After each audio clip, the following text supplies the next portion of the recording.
सत श्री अकाल जी, तुसीं देख रहे हो शो स्टार कलाकार। मेरे वालों जानी कि हैरी कपूर वालों प्यार भरी सत श्री अकाल। जिद्दां कि तुहानूं पता है, असी हर हफ्ते नਵੇਂ नਵੇਂ ਸਿੰਗਰਸ ਨਾਲ नਵੇਂ नਵੇਂ ਐਕਟਰਸ ਨਾਲ ਅਸੀਂ ਤੁਹਾਡੀ ਸਾਂਝ ਕਰਾਉਂਦੇ ਹਾਂ।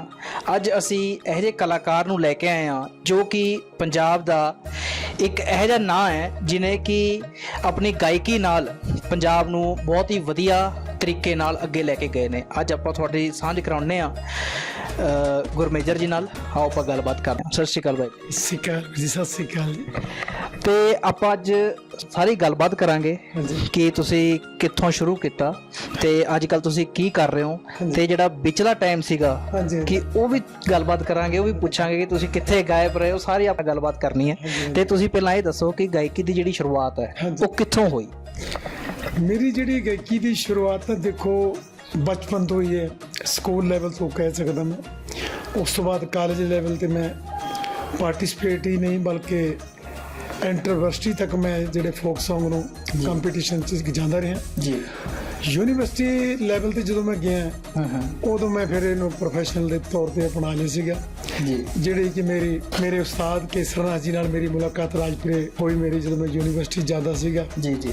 ਤੇ ਉਸ ਤੋਂ ਬਾਅਦ ਸਿਲਸਿਲਾ ਚੱਲ ਗਿਆ ਕੈਸਟ ਦੀ ਤਿਆਰੀ। ਤੇ ਘਰਦਿਆਂ ਵੱਲੋਂ ਫੁੱਲ ਸਪੋਰਟ ਸੀ ਜਾਂ ਜਿੱਦਾਂ ਹੁੰਦਾ ਹੈ ਕਿ ਹਾਂਜੀ ਨਹੀਂ ਗਾਇਕੀ ਦੇ ਵਿੱਚ ਨਹੀਂ ਅਸੀਂ ਬੱਚੇ ਨੂੰ ਜਾਣ ਦੇਣਾ ਜਾਂ ਇਸ ਲਾਈਨ 'ਚ ਅੱਗੇ ਇੰਨਾ ਕੁਝ ਹੈ ਨਹੀਂ ਹੈ, ਤੇ ਉੱਦਾਂ ਦਾ ਕੁਝ ਹੈਗਾ ਸੀਗਾ ਜਾਂ ਘਰਦਿਆਂ ਨੇ ਪੂਰੀ ਸਪੋਰਟ ਕੀਤੀ? ਨਹੀਂ ਦੇਖੋ, ਮੇਰੇ ਘਰ ਦਾ ਕੋਈ ਪਿਛੋਕੜ ਨਹੀਂ, ਇਹੋ ਜਿਹੀ ਗੱਲਬਾਤ ਨਹੀਂ। ਮੇਰਾ ਕੋਈ ਪਿਓ ਸਿੰਗਰ ਹੈ ਜਾਂ ਮੇਰਾ ਕੋਈ ਭਰਾ ਸਿੰਗਰ ਹੈ ਜੀ।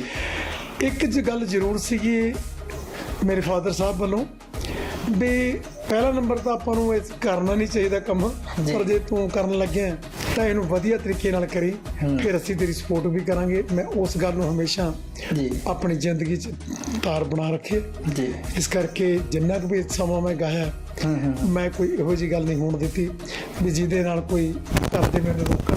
ਉਸ ਤੋਂ ਬਾਅਦ ਮੇਰੀ ਸਪੋਰਟ ਸ਼ੁਰੂ ਹੋ ਗਈ ਸੀਗੀ, ਤੇ ਕਰਨ ਤੋਂ ਬਾਅਦ ਸਪੋਰਟ ਸ਼ੁਰੂ ਹੋਈ ਸੀ। ਤੇ ਪਹਿਲਾਂ ਕਿਹੜਾ ਗੀਤ ਸੀਗਾ ਜਿਹੜਾ ਤੁਹਾਡਾ ਪੰਜਾਬੀ ਇੰਡਸਟਰੀ 'ਚ ਆਇਆ?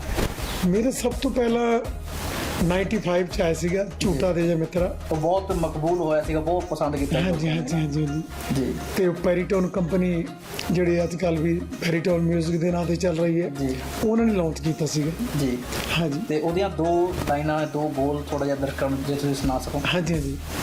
ਉਹ ਝੂਟਾ ਦੇ ਜਾ ਮਿੱਤਰਾ ਨੈਣਾ ਦੀ ਪਿੰਗ ਚੜਾਉਂਦੀ ਨੂੰ, ਝੂਟਾ ਦੇ ਜਾ ਮਿੱਤਰਾ ਨੈਣਾ ਦੀ ਪਿੰਗ ਚੜਾਉਂਦੀ ਨੂੰ, ਤੇਰੇ ਦਿਲ ਦੇ ਵਿਹੜੇ ਛਣਕਣ ਦੇ ਅਰਮਾਨ ਮੇਰੀਆਂ ਵੰਗਾਂ ਦੇ, ਝਾਟੀ ਹੋ ਜਾਣੇ ਮਸਤਾਨਾ ਤੇ ਤੱਕ ਨਖਰੇ ਕੁਲਿਆਂ ਅੰਗਾਂ ਦੇ, ਗਿਆ ਬੀਤ ਮਹੀਨਾ ਪੂਰਾ ਨਜ਼ਰਾਂ ਦੇ ਪਿੱਛੇ ਪਾਉਂਦੀ ਨੂੰ, ਝੂਟਾ ਦੇ ਜਾ ਮਿੱਤਰਾ ਨੈਣਾ ਦੀ ਪਿੰਗ ਚੜਾਉਂਦੀ ਨੂੰ। ਅੱਜ ਵੀ ਉਹੀ ਦਮ ਦੇਖੋ ਤੁਹਾਡੀ ਆਵਾਜ਼ 'ਚ ਹੈ ਨਾ, ਕਿ ਅੱਜ ਕੱਲ੍ਹ ਦੇ ਕਲਾਕਾਰਾਂ 'ਚ ਉਹ ਦਮ ਨਹੀਂ ਹੈ, ਉਹ ਰਿਆਜ਼ ਨਹੀਂ ਹੈ ਮੇਰੇ ਖਿਆਲ 'ਚ, ਜੋ ਤੁਹਾਡੀ ਆਵਾਜ਼ 'ਚ ਇੱਕ ਧਮਕ ਹੈ, ਜੋ ਤੁਹਾਡੀ ਆਵਾਜ਼ ਦੇ ਵਿੱਚ ਇੱਕ ਦਹਿਸ਼ਤ ਹੈ। ਗਾਉਂਦੇ ਵੇਲੇ ਪਤਾ ਲੱਗਦਾ ਕਿ ਹਾਂਜੀ ਕੋਈ ਗਾਇਕ ਗਾ ਰਿਹਾ। ਕਿੰਨੇ ਕੁ ਸਟੇਜ ਸ਼ੋਅ ਤੁਸੀਂ ਕੀਤੇ ਆਪਣੇ ਟਾਈਮ 'ਚ? ਮੈਂ ਦੇਖੋ ਕਈ ਗੱਲਾਂ ਜਿਹੜੀਆਂ ਹੋ ਜਾਂਦੀਆਂ, ਕਈ ਕਹਿ ਦਿੰਦੇ ਆ। ਮੈਂ ਆਪਣੀ ਜ਼ਿੰਦਗੀ 'ਚ ਇੱਕ ਦਿਨ 'ਚ 3 ਪ੍ਰੋਗਰਾਮ ਵੀ ਮੈਂ ਕੀਤੇ ਆ। ਇਸ ਕਰਕੇ ਜਿਹੜਾ ਸਟੈਮਨਾ ਹੈ ਉਹ ਲਗਭਗ 10-11 ਘੰਟੇ ਕੰਟੀਨਿਊ ਗਾਉਣ ਦਾ ਮੇਰਾ ਬਣ ਗਿਆ ਸੀਗਾ। ਤੇ ਨਾਲ ਦੀ ਨਾਲ ਕੰਪੀਟੀਸ਼ਨ ਵੀ ਕਰਨੇ ਤੇ ਰਿਆਜ਼ ਤਾਂ ਚੱਲਦਾ ਹੀ ਸੀਗਾ। ਤੇ ਕਿੰਨੇ ਸਾਲ ਤੁਸੀਂ ਲਗਾਤਾਰ ਮਤਲਬ ਸਟੇਜ ਸ਼ੋਅ ਲਾਉਂਦੇ ਰਹੇ ਹੋ? ਮਤਲਬ 95 ਤੋਂ ਜੇ ਆਪਾਂ ਕਹੀਏ ਸ਼ੁਰੂ ਹੋ ਗਏ ਤੇ ਸਨ ਕਦ ਤੱਕ ਤੁਸੀਂ ਲਾਉਂਦੇ ਰਹੇ ਸ਼ੋਅ? ਦੇਖੋ, ਮੈਂ ਜਦੋਂ ਤੱਕ ਕਿ ਥੋੜਾ ਜਿਹਾ ਇੰਡਸਟਰੀ 'ਚ ਗੰਦ ਨਹੀਂ ਪਿਆ ਉਦੋਂ ਤੱਕ ਮੈਂ ਗਾਇਆ। ਜਦੋਂ ਤੱਕ ਥੋੜਾ ਜਿਹਾ ਡੀਜੇ ਸਿਸਟਮ ਆ ਗਿਆ ਤੇ ਕਲਾਕਾਰ ਵਿਚਾਰੇ ਕਾਫੀ ਪਰੇਸ਼ਾਨ ਵੀ ਹੋਏ, ਜਿਹੜੇ ਸੋਲੋ ਟਰੈਕ ਵਾਲੇ ਸੀਗੇ। ਕੁਝ ਜਿਹੜੇ ਨਵੇਂ ਮੁੰਡੇ ਸੀਗੇ ਉਹ ਦੁਗਾਣੇ ਵਾਲੇ ਪਾਸੇ ਗਏ, ਪਰ ਮੈਂ ਉਸ ਪਾਸੇ ਨਹੀਂ ਗਿਆ। ਇਸ ਕਰਕੇ ਮੈਂ ਬੰਦੇ ਕਰਤਾ ਸੀਗਾ। ਕੁਛ ਮਲਾਲ ਹੁੰਦਾ ਕਿ ਮੈਂ ਬੰਦ ਕਰਤਾ ਗਾਣਾ, ਕਿਉਂਕਿ ਅੱਜ ਕੱਲ੍ਹ ਜੇ ਆਪਾਂ ਦੇਖੀਏ ਤਾਂ ਮਤਲਬ ਨਵੇਂ ਮੁੰਡੇ ਬਹੁਤ ਪੈਸਾ ਕਮਾ ਰਹੇ ਆ, ਬਹੁਤ ਸ਼ੋਅ ਲਾ ਰਹੇ ਨੇ ਹਨਾ। ਮਤਲਬ ਆਪਾਂ ਕਹਿ ਦਈਏ 10-10 20-20 ਬਾਉਂਸਰ ਲਾ ਕੇ ਘੁੰਮ ਰਹੇ ਆ, ਪਤਾ ਨਹੀਂ ਉਹ ਦਿਖਾਵਾ ਕਹਿ ਲਈਏ ਆਪਾਂ, ਜੋ ਮਰਜ਼ੀ ਕਹਿ ਰਹੀ ਹੈ ਨਾ। ਕਿ ਤੁਹਾਨੂੰ ਉਸ ਚੀਜ਼ ਦਾ ਕਦੇ ਹੁੰਦਾ ਕਿ ਹਾਂਜੀ ਮੈਂ ਕਿਉਂ ਉਹ ਚੀਜ਼ ਨੂੰ ਬੰਦ ਕੀਤਾ? ਜੇ ਮੈਂ ਉਸ ਚੀਜ਼ ਨੂੰ ਕੰਟੀਨਿਊ ਰੱਖਦਾ ਸ਼ਾਇਦ ਮੈਂ ਵੀ ਉਸ ਮੁਕਾਮ ਤੇ ਹੁੰਦਾ। ਨਹੀਂ ਦੇਖੋ, ਵੀਰ ਮੈਂ ਇੱਕ ਗੱਲ ਤੇ ਵਿਸ਼ਵਾਸ ਕਰਦਾ, ਮੈਂ ਪ੍ਰਮਾਤਮਾ ਤੇ ਵਿਸ਼ਵਾਸ ਕਰਦਾ, ਜੋ ਜਿੱਥੇ ਉਹਨਾਂ ਨੇ ਰੱਖਣਾ ਹੈ ਬੰਦੇ ਨੇ ਰਹਿਣਾ ਉੱਥੇ ਹੀ ਹੈ। ਮੈਨੂੰ ਇੱਕ ਗੱਲ ਦਾ ਵੀ ਮਲਾਲ ਨਹੀਂ, ਮੈਂ ਹੁਣ ਵੀ ਕਰਦਾ, ਕਦੇ ਕਦੇ ਸ਼ੋਅ ਕਰਦਾ ਵੈਸੇ, ਪਰ ਮੈਂ ਇਸ ਤਰੀਕੇ ਨਾਲ ਸ਼ੋਅ ਕਰਦਾ ਵੀ ਜਿਵੇਂ ਮੇਰਾ ਕੋਈ ਪਰਿਵਾਰਕ ਰਿਸ਼ਤਾ ਹੋਵੇ।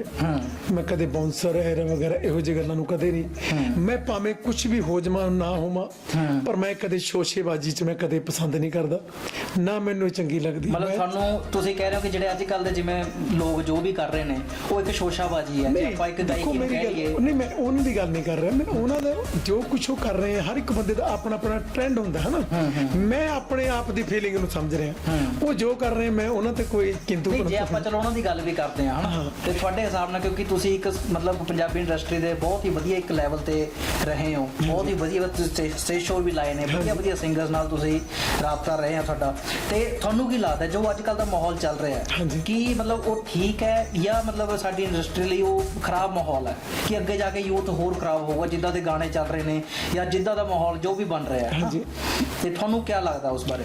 ਦੇਖੋ, ਜਿਹੜੀ ਗੱਲ ਨਾ ਯੂਥ ਨੂੰ ਅੱਜ ਕੋਈ ਵੀ ਹੈ, ਭਾਵੇਂ ਕਲਾਕਾਰ ਹੋਵੇ ਹੈ ਨਾ, ਗੀਤਕਾਰ ਹੋਵੇ, ਇਹ ਬੰਦੇ ਯੂਥ ਨੂੰ ਇੱਕ ਸੇਧ ਦੇ ਸਕਦੇ ਹੈ, ਮੇਰਾ ਮੰਨਣਾ ਹੈ। ਕਿਉਂਕਿ ਯੂਥ ਜਿਹੜੀ ਆਪਣਾ ਹਮੇਸ਼ਾ ਆਈਡਲ ਜਿਹੜਾ ਸਿੰਗਰ ਨੂੰ ਬਹੁਤ ਜ਼ਿਆਦਾ ਮੰਨਦੀ ਹੈ, ਪਰ ਜਿਹੜਾ ਅੱਜ ਕੱਲ ਨਵੇਂ ਮੁੰਡੇ ਪਤਾ ਨਹੀਂ ਯਾਰ ਉਹਨਾਂ ਨੂੰ ਕੀ ਵਿਚਾਰਿਆਂ ਦੀ ਸੋਚ ਹੈ, ਕਿੱਥੋਂ ਉਹ ਇਹੋ ਜਿਹੀਆਂ ਗੱਲਾਂ ਸਿੱਖਦੇ ਆ ਜਿਹੜੇ ਕਿ ਨਵੇਂ ਯੂਥ ਨੂੰ ਕਾਫੀ ਮੇਰੀ ਸਮਝ ਮੁਤਾਬਕ ਕਾਫੀ ਪਰੇਸ਼ਾਨ ਕਰ ਰਹੇ। ਇਹ ਹੋਣਾ ਨਹੀਂ ਚਾਹੀਦਾ ਮੇਰੀ ਸਮਝ, ਕਿਉਂਕਿ ਕੋਈ ਵੀ ਨਵਾਂ ਗਾਇਕ ਆਉਂਦਾ ਜਾਂ ਕੋਈ ਵੀ ਸੋਚਦਾ ਮੈਂ ਕੋਈ ਵੀ ਗਾਣਾ ਕਰਨਾ, ਕੋਈ ਵੀ ਐਲਬਮ ਕਰਨੀ, ਅਗਲਾ ਸੋਚਦਾ ਹੈ ਉਹਦੇ ਵਿੱਚ 2-3 ਹਥਿਆਰਾਂ ਵਾਲੇ ਗਾਣੇ ਪਾ ਦਿਓ ਤੇ ਮੈਂ ਹਿੱਟ ਹੋ ਜਾਊਂਗਾ, ਤੇ ਇਹ ਸੋਚ ਸਹੀ ਹੈ ਵੈਸੇ?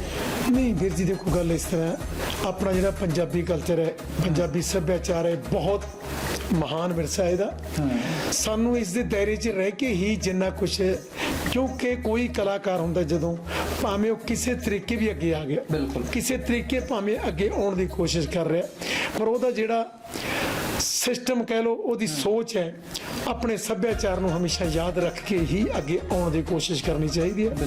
ਬਾਕੀ ਉਹਨਾਂ ਦੀ ਸੋਚ, ਉਹਨਾਂ ਨੂੰ ਮੁਬਾਰਕ, ਮੈਂ ਦੇਖੋ ਉਹਨਾਂ ਤੇ ਕੋਈ ਕਮੈਂਟ ਨਹੀਂ। ਤੁਸੀਂ ਕਦੇ ਸੋਚਿਆ ਨਹੀਂ ਕਿ ਮੈਂ ਮਤਲਬ ਜੇ ਇੱਕ ਪੁਰਾਣਾ ਕਲਾਕਾਰ ਆ ਤੇ ਉਹਦੇ ਮਤਲਬ ਤੁਸੀਂ ਲੋਕਾਂ ਨੂੰ ਜਾ ਕੇ ਸਮਝਾਓ, ਕੋਈ ਆਪਣੇ ਇਹੋ ਜਿਹੇ ਗੀਤ ਲੈ ਕੇ ਆਓ, ਕੋਈ ਨਵੇਂ ਇਹੋ ਜਿਹੇ ਗੀਤ ਆਣ ਕਿ ਯੂਥ ਪਸੰਦ ਕਰੇ, ਮਤਲਬ ਹਥਿਆਰਾਂ ਵਾਲੇ ਨਾ ਹੋਣ, ਹਨਾ, ਕਿ ਮਤਲਬ ਯੂਥ ਦੇ ਅਕੋਰਡਿੰਗਲੀ ਕੋਈ ਡਿਫਰੈਂਟ ਟ੍ਰੈਂਡ ਸੈੱਟ ਕਰਨ ਦੀ ਕਦੇ ਸੋਚੀ ਹੈ ਤੁਸੀਂ? ਦੇਖੋ, ਮੈਂ ਨਾ ਹੁਣ ਕਰ ਰਿਹਾ ਵੈਸੇ, ਹੁਣ ਜਿਹੜਾ ਮੇਰਾ ਇਹ ਗੀਤ ਵੀ ਮੈਂ ਹੁਣ ਕੀਤਾ ਹੈ ਜੀ, ਕਰੋਨਾ ਕਹਿਰ ਕਰੋਨਾ ਦਾ, ਇਹ ਵੀ ਦੇਖੋ ਮੇਰੇ ਮਨ ਦੇ ਅੰਦਰੋਂ ਇੱਕ ਨਾ ਹੋਕ ਨਿਕਲੀ। ਹਾਲਾਂਕਿ ਮੈਂ ਕਦੇ ਗੀਤ ਲਿਖਿਆ ਨਹੀਂ, ਕਦੇ ਜ਼ਿੰਦਗੀ 'ਚ ਆਪਣੇ ਗੀਤ ਨਹੀਂ ਲਿਖਿਆ।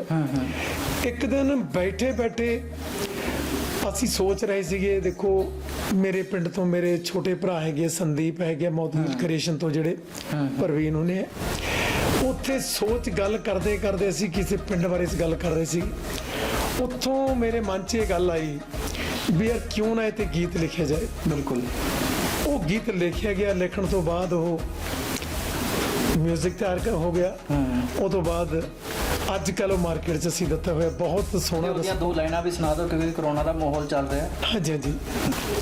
ਹੋ ਅੰਦਰ ਵੜਨਾ ਪੈਣਾ, ਕਰੋਨਾ ਪੜਨਾ ਪੈਣਾ, ਤੁਹਾਨੂੰ ਨਾਲੇ ਹਾਲਾਤਾਂ ਹੋਇਆ ਜੀ ਲੜਨਾ ਪੈਣਾ, ਕਹਿਣਾ ਮਨ ਸਰਕਾਰਾਂ ਦਾ ਤੁਸੀਂ ਸਾਥ ਨਿਭਾ ਲੋ, ਹੋ ਜਾਨ ਬਚਾ ਲੋ ਵੀਰੋ, ਹੋ ਆਪਣੀ ਜਾਨ ਬਚਾ ਲੋ, ਜਾਨ ਬਚਾ ਲੋ ਲੋਕੋ, ਹੋ ਆਪਣੀ ਜਾਨ ਬਚਾ ਲੋ। ਇਹ ਗੀਤ ਅਸੀਂ ਇਸੇ ਨੂੰ ਸੋਚ ਕੇ, ਮਾਹੌਲ ਨੂੰ ਸੋਚ ਕੇ ਲਿਖਿਆ ਸੀਗਾ, ਤੇ ਉਸ ਨੂੰ ਸੋਚ ਕੇ ਹੀ ਗਾਇਆ ਗਿਆ। ਤੇ ਅੱਗੇ ਹੋ ਤੁਸੀਂ ਹੋਰ ਕੁਝ ਪਲਾਨ ਕੀਤਾ ਕਿ ਨਵੇਂ ਕਿਹੜੇ ਗਾਣੇ ਲੈ ਕੇ ਆਉਂਦੇ ਨੇ ਜਾਂ ਮਾਰਕੀਟ 'ਚ ਦੁਬਾਰਾ ਆਉਣ ਦਾ ਕਦੇ ਸੋਚਿਆ?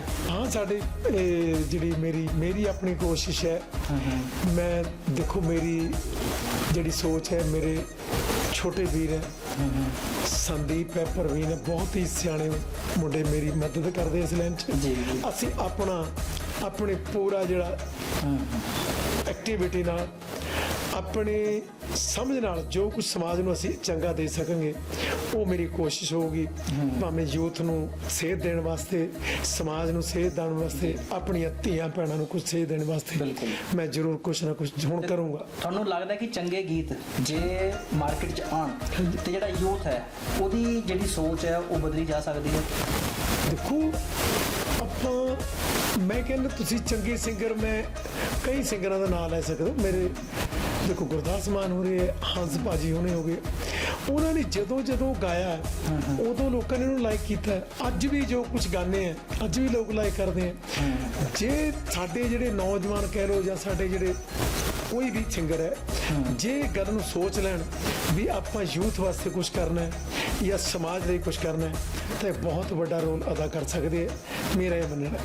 ਕਿਉਂਕਿ ਅੱਜ ਕੱਲ੍ਹ ਸਿੰਗਰਾਂ ਦੀ ਇੱਕ ਮੈਂਟੈਲਿਟੀ ਬਣ ਗਈ ਹੈ ਕਿ ਕੰਟਰੋਵਰਸੀ ਕਰੋ, ਇੱਕ ਦੂਜੇ ਨਾਲ ਸੋਸ਼ਲ ਮੀਡੀਆ ਤੇ ਲੜਾਈਆਂ ਕਰੋ, ਝਗੜੇ ਕਰੋ, ਗਾਲਾਂ ਕੱਢੋ ਤੇ ਫੇਮਸ ਹੋ ਜਾਓ। ਤੇ ਇਹ ਚੀਜ਼ ਸਹੀ ਹੈ? ਮਤਲਬ ਇਹ ਤਾਂ ਰਾਹ ਮਤਲਬ ਮੇਰੇ ਖਿਆਲ 'ਚ ਪੰਜਾਬ ਗਲਤ ਰਸਤੇ ਤੇ ਜਾ ਰਿਹਾ ਟੋਟਲੀ, ਜੇ ਆਪਾਂ ਉਸ ਹਿਸਾਬ ਨਾਲ ਵੀ ਗੱਲ ਕਰੀਏ ਤਾਂ। ਦੇਖੋ ਵੀਰ ਜੀ, ਕੋਈ ਵੀ ਗੱਲ ਹੈ ਨਾ, ਜਿਹੜੀ ਬਣਾਉਟੀ ਗੱਲ ਹੁੰਦੀ ਹੈ ਨਾ ਉਹ ਹਮੇਸ਼ਾ ਬਣਾਉਟੀ ਹੁੰਦੀ ਹੈ। ਪਰ ਯੂਥ ਲਾਈਕ ਕਰ ਰਿਹਾ ਉਸ ਚੀਜ਼ ਨੂੰ ਨਾ। ਮੈਂ ਜਿਹੜੀ ਗੱਲ ਕਰਾਂ, ਜਿਹੜੀ ਬਣਾਉਟੀ ਹੁੰਦੀ ਹੈ ਨਾ, ਪਰ ਜਦੋਂ ਉਹਨਾਂ ਦੇ ਛਿੱਤਰ ਫੇਰਦਾ ਯੂਥ, ਛਿੱਤਰ ਵੀ ਬੜੇ ਫੇਰਦਾ, ਫਿਰ ਕਮੈਂਟ ਉਹਨਾਂ ਤੋਂ ਸੁਣੇ ਨਹੀਂ ਜਾਂਦੇ, ਫਿਰ ਥੋੜੀ ਬਹੁਤੀ ਅਸੀਂ ਵੀ ਸੁਣ ਰੱਖਦੇ ਆ। ਜਿਹੜੀ ਕੰਟਰੋਵਰਸੀ ਜਿਹੜੀ ਹੁੰਦੀ ਹੈ, ਦੇਖੋ ਕੁਦਰਤੀ ਤੌਰ ਤੇ ਤੁਹਾਡੇ ਕੋਲੋਂ ਕੋਈ ਭੁਲੇਖੇ ਨਾਲ ਕੋਈ ਗੱਲ ਹੋ ਗਈ, ਉਹ ਤੁਸੀਂ ਕੰਟਰੋਵਰਸੀ ਤੁਹਾਡੀ ਹੋ ਗਈ, ਉਹ ਤੁਸੀਂ ਫੇਸ ਕਰ ਲਓਗੇ। ਪਰ ਜਿਹੜੀ ਤੁਹਾਡੀ ਆਪ ਕ੍ਰੀਏਟ ਕੀਤੀ ਹੋਈ ਕੰਟਰੋਵਰਸੀ, ਕਈ ਵਾਰੀ ਮੈਂ 76 ਤੱਕ ਪੈਂਦੇ ਦੇਖੀ ਸਿੰਗਰਾਂ ਦੇ, ਇਸ ਕਰਕੇ ਮੈਂ ਚਾਹੁੰਦਾ ਵੀ ਨਹੀਂ ਹੋਣੀ ਚਾਹੀਦੀ। ਹੁਣ ਜੇ ਆਪਾਂ ਦੇਖੀਏ ਸਿੱਧੂ ਮੂਸੇਵਾਲਾ ਜਾਂ ਕਰਨ ਔਜਲਾ ਸਟੇਜਾਂ ਤੇ ਖੜ ਕੇ ਕੰਟਰੋਵਰਸੀ ਕਰਦੇ ਨੇ ਤੇ ਯੂਥ ਉਹਨਾਂ ਨੂੰ ਲਾਈਕ ਵੀ ਕਰਦਾ, ਸੁਣਦਾ ਵੀ ਹੈ, ਤੇ ਕਿੰਨੇ ਮਤਲਬ ਯੂਥ ਜਾਂਦਾ ਉਹਨਾਂ ਨੂੰ ਸੁਣਨ। ਦੇਖੋ ਵੀਰ ਜੀ, ਗੱਲ ਇੱਕ ਇਹ ਆ ਗਈ, ਭਾਵੇਂ ਚੰਗੇ ਗੀਤਕਾਰ ਹੈ, ਭਾਵੇਂ ਚੰਗੇ ਸੰਗੀਤਕਾਰ ਹੈ, ਭਾਵੇਂ ਇਵਨ ਕਿ ਮੀਡੀਆ, ਅੱਜ ਗੱਲ ਇੱਥੇ ਆ ਖੜੀ ਹੋਈ ਵੀ ਜ਼ਿਆਦਾ ਮੋਨੋਪੋਲੀ ਉਹਨਾਂ ਲੋਕਾਂ ਦੀ ਹੋ ਗਈ ਜਿਨ੍ਹਾਂ ਦੇ ਹੱਥਾਂ 'ਚ ਅੱਜ ਦਾ ਸਿਸਟਮ ਹੈ। ਬਿਲਕੁਲ। ਵੀ ਉਹ ਆਪਣੀ ਨਜ਼ਰ ਨਾਲ ਦਿਖਾ ਰਹੇ ਆ ਦੁਨੀਆ ਨੂੰ ਕੀ ਦਿਖਾਣਾ। ਬਿਲਕੁਲ। ਇਸ ਕਰਕੇ ਇੱਥੇ ਸਿੰਗਰ ਵੀ ਬੇਬਸ ਹੈ, ਇੱਥੇ ਰਾਈਟਰ ਵੀ ਬੇਬਸ ਹੈ, ਬਾਕੀ ਹੋਰ ਮੀਡੀਆ ਤਾਂ ਤੁਹਾਨੂੰ ਪਤਾ ਹੀ ਬੇਬਸ ਹੈ। ਮੀਡੀਆ ਨੂੰ ਤਾਂ ਉਹੀ ਦਿਖਾਣਾ ਪਊਗਾ ਜੋ ਦਿਖਾਣਾ ਚਾਹੁੰਦੇ ਆ। ਬਿਲਕੁਲ ਬਿਲਕੁਲ। ਮਤਲਬ ਤੁਸੀਂ ਇਹ ਕਹਿ ਰਹੇ ਹੋ ਕਿ ਆਉਣ ਵਾਲੇ ਟਾਈਮ 'ਚ ਤੁਸੀਂ ਕੋਸ਼ਿਸ਼ ਕਰੋਗੇ, ਵਧੀਆ ਗੀਤ ਲੈ ਕੇ ਆਓਗੇ ਤੇ ਯੂਥ ਨੂੰ ਵਧੀਆ ਰਸਤੇ ਤੇ ਪਾਓਗੇ। ਤੇ ਕੋਈ ਇੱਕ ਅੱਧਾ ਗੀਤ ਜਿਹੜੀ ਤੁਹਾਡੀ ਪਸੰਦ ਦਾ ਹੋਵੇ ਦਰਸ਼ਕਾਂ ਨੂੰ ਤੁਸੀਂ ਕੋਈ ਸੁਣਾ ਦਿਓ। ਦੇਖੋ ਮੇਰਾ ਇੱਕ ਪੁਰਾਣਾ ਗੀਤ ਸੀਗਾ ਜੀ, ਉਹ ਪਰਿਵਾਰਕ ਗੀਤ ਹੈ ਬੜਾ।